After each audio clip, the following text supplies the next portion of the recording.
抹차 한 잔과 함께하는 우아한 바느질, 상상만 해도 힐링되지 않나요? 하지만 알록달록 예쁜 퀼트 조각 뒤에 숨겨진 진실은 그리 달콤하지 않습니다. 웃음에 시작했다가 순식간에 남편 혹은 친구와의 살벌한 심리전으로 변해버리는 반전 매력. 대체로 무해해 보이지만 결코 만만치 않은 이 게임의 치명적인 매력을 지금 바로 확인해보세요. 본격적인 이야기에 앞서 구독과 좋아요, 알림 설정은 영상 제작에 큰 힘이 됩니다. 지금 바로 꼭 눌러주세요. 안녕하세요. 오늘은 보드게임 패치워크에 대해서 이야기해보려 합니다. 여러분은 명작 소설 은하수를 여행하는 히치하이커를 위한 안내서를 아시나요? 그 책에서 지구라는 행성에 대한 설명은 대체로 무해함이라는 두 단어로 요약되어 있습니다. 겉보기에는 평화롭고 조화로워 보이지만 그 이면에 어떤 거친 본성이 숨겨져 있을지도 모른다는 의미를 내포하고 있는 문구입니다. 제가 오늘 소개해드릴 게임 패치워크를 설명하는데 이보다 더 적절한 표현은 없을 것 같습니다. 대체로 무해함, 이것이 바로 패치워크의 정체성입니다. 언뜻 보기에 패치워크는 천 조각들을 꿰매어 아름다운 퀼트 이불을 만드는 아주 평화롭고 느긋한 게임처럼 보입니다. 클레멘스 프란스 작가가 그려놓은 알록달록하고 선명한 색감의 아트워크, 그리고 바느질이라는 테마가 주는 정적인 이미지가 그런 환상을 심어주기에 충분합니다. 마치 따뜻한 햇살 아래서 차를 마시며 담소를 나누는 바느질 모임처럼 말이죠. 하지만 게임을 직접 플레이해보면 곧 깨닫게 됩니다. 이 아름다운 겉모습 뒤에 얼마나 치열하고 냉혹한 승부의 세계가 숨겨져 있는지 말입니다. 이것은 단순한 바느질 놀이가 아닙니다. 상대방과의 수싸움이 치열하게 벌어지는 그야말로 칼만 안 든 전쟁터와 같습니다. 그리고 역설적이게도 이런 반전 매력이야말로 패치워크가 가진 가장 큰 장점이자 매력 포인트입니다. 본격적인 게임 이야기에 앞서 이 게임의 테마인 퀼트에 대해서 잠시 짚고 넘어가 보겠습니다. 보통 퀼트라고 하면 미국 개척시대 여성들이 옹기종기 모여 앉아 아이스티를 마시며 시간을 보내는 모습을 떠올리곤 합니다. 저 역시도 그런 이미지를 먼저 떠올리곤 했습니다. 하지만 퀼트의 역사는 우리가 생각하는 것보다 훨씬 더 오래되었죠. 놀랍게도 직물이 발명되자마자 인류는 퀼트를 만들기 시작했습니다. 가장 오래된 퀼트 흔적은 기원전 1400년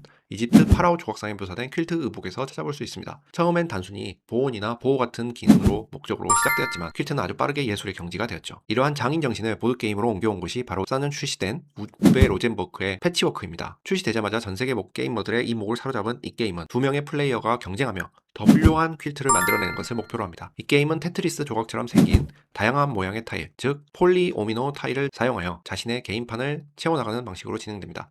규칙은 매우 간단하고 직관적이며 언어에 구애받지 않고 누구나 즐길 수 있습니다. 이러한 대중성과 게임성을 인정받아 15년에는 보드게임계의 오스카상이라 불리는 독일 올해의 게임상 추천작 이름에 올리기도 했습니다. 더 중요한 점은 이 게임이 디자이너인 우베 로젠버그에게 있어 중요한 전환점이 되었다는 사실입니다. 패치워크의 성공은 이후 코티지 가든, 인디언 썸머와 같은 폴리오미너 시리즈의 탄생으로 이어졌고 나아가 그의 걸작 중 하나로 꼽히는 오딘을 위하여를 탄생시키는 밑거름이 되었습니다. 우베 로젠버그라는 거장의 게임 디자인 역사에서 패치워크가 차지하는 위상은 결코 작지 않습니다. 그렇다면 이 게임은 어떻게 진행이 될까요? 패치워크의 핵심 시스템은 두 가지 화폐를 관리하는 것입니다. 바로 시간과 단추입니다. 테이블 중앙에는 시간 트랙이 놓이고 그 주변으로 다양한 모양의 퀼트 타일들이 무작위로 배치됩니다. 플레이어는 자신의 차례가 되면 3개의 후보 타일 중 하나를 선택하여 자신의 퀼트판, 즉 개인보드에 꿰매 붙일 수 있습니다. 하지만 아무 타일이나 마음대로 가져올 수 있는 것은 아닙니다. 타일을 가져오기 위해서는 그 타일에 책정된 단추 비용을 지불해야 하며 동시에 내 퀼트판에 그 타일을 넣을 공간이 있어야만 합니다. 만약 타일을 구매하여 배치했다면 그 타일에 표시된 시간만큼 시간 트랙 위에 내 말을 전진시켜야 합니다. 여기서 재미있는 규칙이 등장합니다. 보통의 게임들은 턴을 번갈아가며 진행하지만 패치워크는 시간 트랙에서 뒤쳐져 있는 플레이어가 계속해서 턴을 가집니다. 즉, 내 말이 상대방보다 뒤에 있다면 상대방을 앞지를 때까지 연속해서 타일을 구매하거나 행동을 할 수 있는 기회가 주어지는 것입니다. 이것이 바로 패치워크가 가진 단순한 턴 순서 메커니즘이며 전략적인 깊이를 더해주는 핵심 요소입니다. 게임의 초기 자원으로 각 플레이어는 단추 5개를 가지고 시작합니다.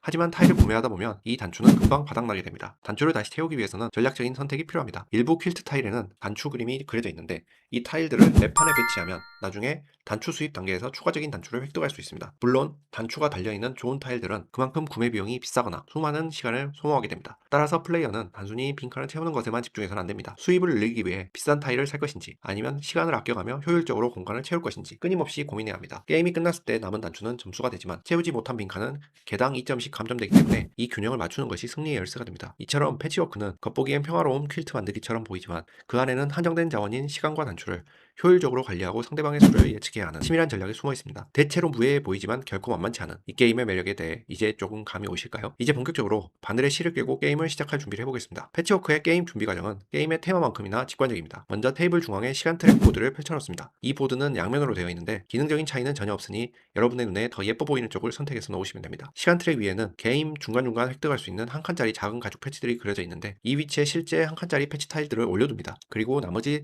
다양한 모양의 천 조각 타일들을 무작위로 섞은 뒤 시간 트랙 주변에 둥글게 원형으로 배치합니다. 이렇게 하면 트랙을 감싸는 거대한 퀼트띠가 만들어집니다. 여기서 중요한 세팅이 하나 있습니다. 펼쳐진 타일들 중에서 가장 크기가 작은 2칸짜리 타일을 탔습니다. 그리고 그 타일의 바로 왼쪽 시계 방향 기준으로 바로 앞자리에 중립말을 놓습니다. 이 중립말은 타일들 사이를 돌아다니며 현재 구매 가능한 타일이 무엇인지 알려주는 기준점이 됩니다. 이제 각 플레이어는 자신이 사용할 색상을 고르고 해당 색상의 곱하기 9 격자가 그려진 퀼트보드, 즉 게임판을 가져옵니다. 그리고 자신의 시간말을 시간 트랙의 출발점에 넣고 초기 자금으로 단추 5개를 받습니다. 남은 단추들은 은행처럼 한 곳에 모아두고 게임 중 가장 먼저 자신의 판에 7 곱하기 7 정사각형 영역을 채운 사람에게 주어지는 보너스 타일도 옆에 준비해둡니다. 시작 플레이어까지 정했다면 이제 바느질을 시작할 준비가 끝났습니다. 자신의 차례가 되면 플레이어는 두 가지 행동 중 딱 하나를 선택해서 수행해야 합니다. 첫 번째 행동은 패치 타일 가져오기입니다. 즉 천조각을 사서 내 이불에 꿰매는 것입니다. 타일을 고를 때는 아무거나 가져올 수 있는 것이 아닙니다. 중립말이 서 있는 위치에서 시계 방향으로 놓인 딱 3개의 타일 중에서만 하나를 선택할 수 있습니다. 각 타일에는 두 가지 비용이 적혀 있습니다. 하나는 반드시 지불해야 하는 시간 비용이고 다른 하나는 경우에 따라 무료일 수도 있는 단추 비용입니다. 마음에 드는 타일이 있다면 먼저 주머니 사정을 확인해야 합니다. 타일에 적힌 단추 개수만큼 지불할 능력이 있어야 되고 무엇보다 그 타일 모양이 내 퀼트보드의 빈칸에 들어갈 수 있어야 합니다. 이 조건이 충족되어 타일을 구매하기로 했다면 중립말을 방금 가져온 타일이 있던 빈자리로 옮겨놓습니다. 그리고 타일을 가져온 뒤집거나 돌려서 내 보드에 원하는 위치에 자유롭게 배치하면 됩니다. 타일을 배치한 후에는 그 타일에 적혀있던 모래시계 숫자만큼 시간 트랙 위에 있는 내 시간말을 전진시킵니다. 이때 만약 내 말이 전진을 했는데도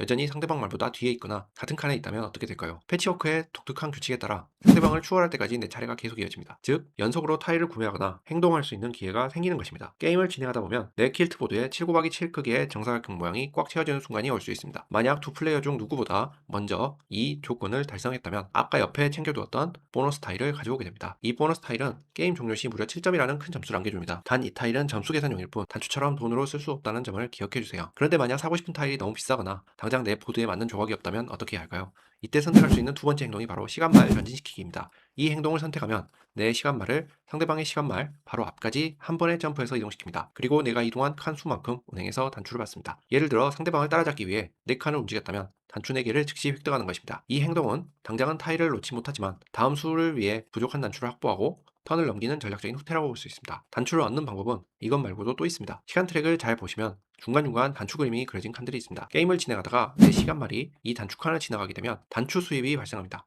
이때 맞는 내 퀼트보드에 이미 배치된 타일에 그려진 단추 그림의 총 개수만큼입니다. 만약 내 보드에 있는 타일들에 파란색 단추가 총 11개 그려져 있다면 트랙의 단추 칸을 지날 때마다 은행에서 11개의 단추를 월급처럼 받게 되는 것입니다. 심지어 상대방을 따라잡기 위해 시간말을 전진시키는 행동을 하다가 이 단추 칸에 지나치게 되는 경우도 생깁니다. 이럴 때는 이동한 칸 수만큼 받는 단추와 단추 칸을 지나서 받는 수입을 모두 챙길 수 있습니다. 일석이조의 효과를 누리는 셈이죠. 이렇게 패치워크는 타일을 구매해서 보드를 채우는 행동과 시간을 사용하여 자원을 확보하는 행동 사이에서 끊임없이 줄타기해야 하는 게임입니다. 단순히 예쁜 이불을 만드는 것이 아니라 효율적인 자원 관리와 상대방의 턴을 계산하는 소싸움이 필요한 이유가 바로 여기 있습니다. 치열했던 바느질 경쟁은 언제 끝이 날까요? 패치워크의 게임 종료 조건은 간단합니다. 두 플레이어의 시간말이 모두 시간 트랙의 정중앙, 즉 마지막 칸에 도착하면 그 즉시 게임이 끝납니다. 누가 먼저 도착하느냐는 중요하지 않습니다. 두 사람 모두 바느질을 멈춰야 할 때가 온 것입니다. 게임이 끝나면 이제 각자가 만든 퀼트 이불을 평가하는 시간, 즉 점수 계산 단계로 넘어갑니다. 점수 계산 방식은 아주 직관적이면서도 가혹합니다. 우선 여러분이 게임 내내 열심히 모아온 단추들이 곧 점수가 됩니다. 단추 한 개당 1점씩 획득하고요. 그리고 아까 말씀드린 7 곱하기 7 타일을 가진 플레이어는 추가로 7점을 더 받습니다.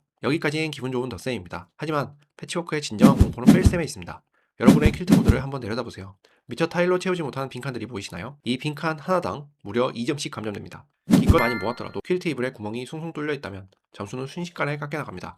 실제로 게임을 처음 접하는 분들은 감점 폭격을 견디지 못하고 마이너스 점수로 게임을 끝내는 경우가 허다합니다. 내 점수가 0점도 아닌 음수라니 정말 충격적인 결과죠. 하지만 바로 이 점이 패치워크가 가진 묘한 중독성의 시작입니다. 다음번엔 적어도 양수 점수는 받아야지 라는 오기가 생기면서 리플레이 버튼을 누르게 되는 것입니다. 이제 리뷰에서 서두에서 대체로 무해함이라는 표현으로 다시 돌아가 보겠습니다. 겉보기엔 평화로운 퀼트 만들기 게임 같았던 패치워크는 사실 플레이어들을 파이트 클럽으로 초대하는 초대장이나 다름없습니다. 게임을 몇 판 해보고 타일을 맞추는 퍼즐에 익숙해질 때쯤 여러분은 깨닫게 됩니다. 내가 내 이불을 예쁘게 만드는 것보다 상대방의 이불을 완성하지 못하게 하는 것이 더 중요하다는 사실을 말이죠. 상대방의 퀼트보드를 견눈질로 훔쳐보며 남은 단추 개수를 세기 시작하는 순간 게임의 장르는 바뀝니다. 내가 이 타일을 가져가면 중립말이 저기로 이동하겠지? 그럼 상대방은 돈이 없어서 저 좋은 타일을 못 살 거야. 혹은 일부러 내가 타일을 안 사고 시간을 써서 상대방을 뛰어넘어 버리면 저 친구는 강제로 저 쓸모없는 타일을 가져가야 될걸? 이런 사악한 계산이 머릿속을 지배하게 됩니다. 특히 시간 트랙 위에 놓인 한 칸짜리 가죽 패치들은 승패를 가르는 중요한 자원입니다. 이 작은 패치 하나가 빈칸 감점 막아주는 구세주이기 때문입니다. 그러니 상대방이 저 패치를 가져가지 못하도록 내가 먼저 선수 쳐서 이동 경로를 조작하는 치열한 눈치 싸움이 벌어집니다. 이것이야말로 패치워크의 진정한 재미이자 우베 로젠버그 작가의 천재성이 돋보이는 부분입니다. 한정된 타일과 뻑뻑한 경제 시스템 안에서 상대방을 끊임없이 견제하고 내 이득을 취해야 하는 인터랙션이 아주 절묘하게 녹아 있습니다. 내 것을 채우는 것이 목표지만 남의 것을 비우게 만드는 것이 되는 아이러니함이 플레이어들을 매료시킵니다. 그럼에도 불구하고 이 게임은 여전히 접근성이 좋습니다. 규칙은 설명하는데 5분도 채 걸리지 않을 만큼 간단하고 언어 요소가 전혀 없어 누구와도 즐길 수 있습니다. 심지어 게임 시간도 30분 내외로 짧아 부담없이 즐기기에 제격입니다. 하지만 그 짧은 시간 동안 여러분이 겪게 될 뇌세포의 고통과 즐거움은 결코 가볍지 않습니다. 우베 로젠버그 작가는 아그리콜라나 오딘을 위하여 같은 묵직한 전략 게임들로 유명한 구장이지만 패치워크는 그가 보여준 또 다른 형태의 관작입니다. 복잡한 룰 없이도 깊이 있는 전략과 심리전이 가능하다는 것을 완벽하게 증명해냈기 때문입니다. 2010년대 가장 중요한 보드게임 중 하나로 꼽히는 이유가 여기 있습니다. 오늘 소개해드린 패치워크 어떠셨나요? 아기자기한 디자인 뒤에 숨겨진 치열한 전략의 맛, 그 반전 매력이 정말 인상적인 게임입니다. 사랑하는 사람과 함께 예쁜 이불을 만들며 짜릿한 승부의 세계를 경험해보시길 추천합니다. 오늘 영상 유익하셨다면 구독과 좋아요, 알림 설정 부탁드리고요. 여러분의 응원은 더 재미있는 보드게임 이야기를 만드는 데 큰 힘이 됩니다. 감사합니다. 바쁜 남이었습니다.